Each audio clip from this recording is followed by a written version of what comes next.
ఊరువాడ బ్రహ్మాండమే పరవశించిపోయెను యేసు పుట్టుకతో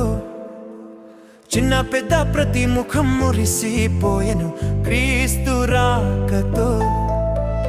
ఊరువాడ బ్రహ్మాండమే పరవశించిపోయెను యేసు పుట్టుకతో చిన్న పెద్ద ప్రతి ముఖం మురిసిపోయెను క్రీస్తు రాకతో మనమంతా ఒకటయ్యి క్రీస్తు జనన వార్త ప్రకటించుదాం ఈ దినమే శుభదినమై రక్షకుడేసని చాటి చెబుదాం క్రిస్మస్ పండగ చేద్దాం మన కొరకు రక్షకుడు పుట్టాడని హ్యాపీ క్రిస్మస్ అందాం ప్రతి మనసున సంతోషం నిండేనని క్రిస్మస్ పండగ చేద్దాం మన కొరకు రక్షకుడు